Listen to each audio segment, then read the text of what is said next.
Very good morning students. Today we will discuss about structural isomerism under the section isomerism part 2. Part 2 की इस section में specially हम लोग detail करेंगे कि what are the structural isomerism and what differences we can observe in different category of the isomerism.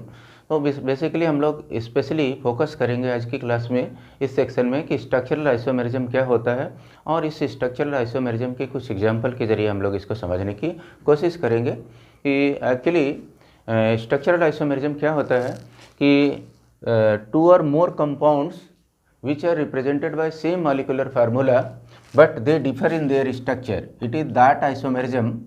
This is the isomerism in which two or more compounds represented by the same molecular formula differ in their structures. ऐसे कुछ compounds होते हैं to और more compound जो कि एक ही molecular formula से represent किए जाते हैं पर उनका स्ट्रक्चर डिफरेंस देखने को मिलता है। सो इस तरह की जो आइसोमेरिज्म होती है उसे स्ट्रक्चरल आइसोमेरिज्म कहते हैं। तो हम लोग एक एग्जांपल लेते हैं और इस एग्जांपल के जरिए समझते हैं कि ये आइसोमेरिज्म क्या होता है। हमने यहाँ पर लिया हुआ है एक एग्जांपल दैट इज़ पेंटेन। अगर मैं पेंटेन की यहाँ पर बात करूँ तो देखिए पेंटेन हैज़ 3 आइसोमर्स। यहाँ पर देखें तो ये पेंटेन में हमारे पास नॉर्मल पेंटेन बोलते हैं, नॉर्मल पेंटेन। और इस नॉर्मल पेंटेन में क्या होता है, आइसोपेंटेन एक दूसरा कैटेगरी हमारा है, आइसोपेंटेन एंड देन आता है नियोपेंटेन।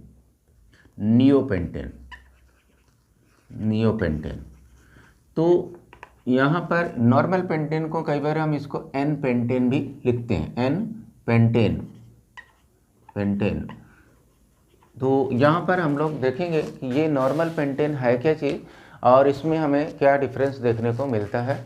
देखिए नॉर्मल पेंटेन की बात अगर हम करें तो नॉर्मल पेंटेन जो होता है उसमें कार्बन की जो चेन होती है उसमें no branching is observed in normal pentane, but in that case where isopentane is there. तो आइसो के केसेज में आइसो कंपाउंड जो भी होते हैं उसमें एक मेन ब्रांच के एक तरफ कोई ब्रांचिंग होगी।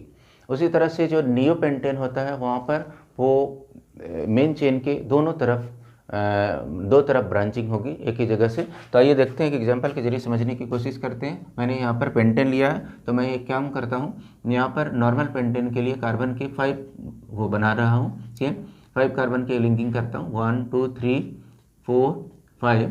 यहाँ पर देखिए मैंने यहाँ पर CH3 लिख लिया, यहाँ पर CH3 कर दिया, बाकी सब जगह पे हम इसको HH कर देते हैं। तो आप यहाँ पर देख रहे हैं बेसिकली क्या हो रहा है कि कार्बन की जो चेन है केवल एक ही चेन यहाँ पर देखने को मिल रही है और कहीं भी इसका ब्रांचिंग नहीं हो रही, मतलब कार्बन के कोई और चेन नहीं चल रही है। तो इसलिए ये जो है हमारा सिंगल चेन है। तो जब सिंगल चेन का कंपाउंड होता है तो उसको हम बोलते हैं नॉर्मल। और यहाँ पर अगर फार्मूले की बात करते हैं तो देखो 1 2 3 4 5, तो 5 यहाँ पर क्या है, 5 कार्बन है और उसी तरह से 5 कार्बन हमने फार्मूले में लिखा हुआ, 12 हाइड्रोजन है। कैसे, 3 हाइड्रोजन इधर हो गए, 3 इधर हो गया, तो 3 3 6 7 8 9 10 11 12। तो इस तरह से C5H12 इसका ये फार्मूला भी हो गया और स्ट्रक्चर में हम देख रहे हैं तो इसके एक ही लॉन्ग चेन मिल रही है। उसी तरह से अगर हम आइसो की बात करते हैं तो आइसो में देखिए क्या होता है, 1 2 3 4, यहाँ पर हमने CH3 लिया हुआ है, एक CH3। आप देख रहे हैं यहाँ पर जो कार्बन हो रहा है ये कार्बन की एक जो मेन चेन है 4 कार्बन की है और वहाँ पर एक ब्रांचिंग जो होती है किसी एक तरफ, CH3 हमने यहाँ लगा दिया तो एक ब्रांच और बन जा रही है कार्बन की।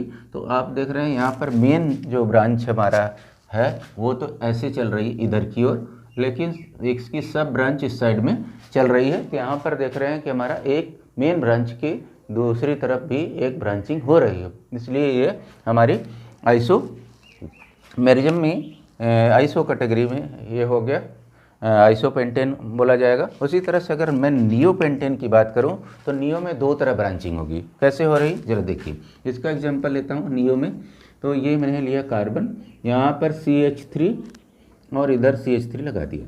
अब देखिए कि ये हमारा जो है ये मेन चेन है, इधर की ऐसे चल रही, ऐसे और वहीं पर इस साइड में एक चेन चली और दूसरी चेन इधर की ओर, तो ये हमारा नियोपेंटेन है। और बेसिकली अगर हम इस जो डिस्कस कर रहे हैं, अगर हम बात करें, वैसे हम डिटेल करेंगे कि ये जो हमारा है चेन आइसोमेरिज्म भी इसी का एग्जाम्पल है।